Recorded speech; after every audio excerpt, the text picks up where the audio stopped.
Panamá, 1898.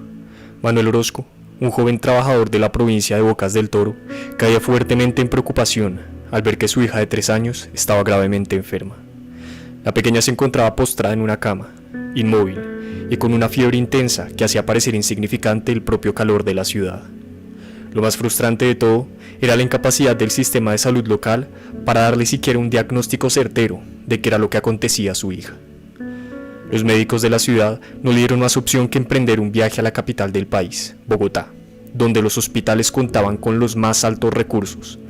De lo contrario, su hija no tendría salvación. Al no poder ver otra salida, el joven panameño no dudó 2 veces y se aventuró a recorrer el país para poder ofrecerle un futuro a su hija.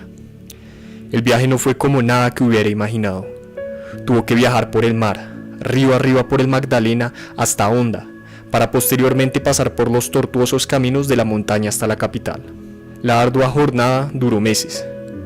Castigó su propia ignorancia al ver la clase de tortura a la que había sometido a su hija, lamentando lo más profundo de su alma su desconocimiento en geografía y en temas básicos que le hubieran permitido prepararse mejor para el nivel de travesía que le esperaba.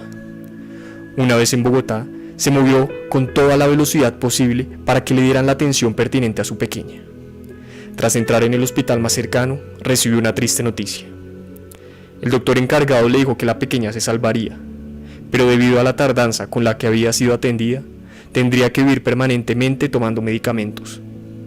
Por un lado se alegró de saber que no ocurrió lo peor, pero también deploraba las dificultades que representaban esta nueva condición.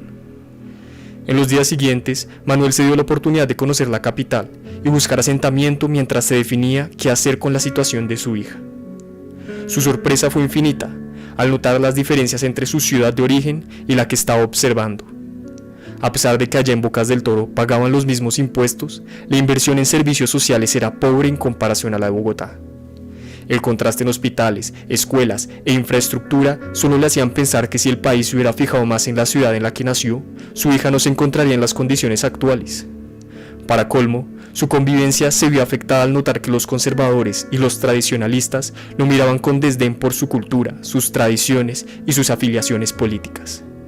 Manuel jamás se había interesado demasiado en la política, pero en esos momentos de agonía maldecía con vigor la marginalidad a la que había sido sometida su tierra por los dirigentes actuales del país.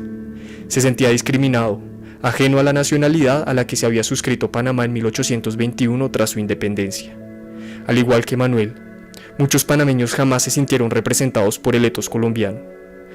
Aún más, cuando en los siguientes años se dieron las batallas de Aguadulce y Puente Caledonia en territorio panameño, lo que promovió una aversión a la naturaleza violenta del Estado.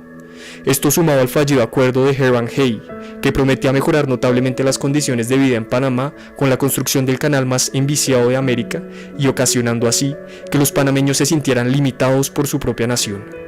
Sintiéndose oprimidos, excluidos y juzgados, los panameños tomaron la decisión de formalizar su propia nación, donde sí se sentirían representados, donde impulsarían su economía sin obstáculos y donde invertirían en desarrollo, para garantizar que sus habitantes tengan las mejores condiciones posibles y ninguno tuviera que pasar por lo que pasó Manuel.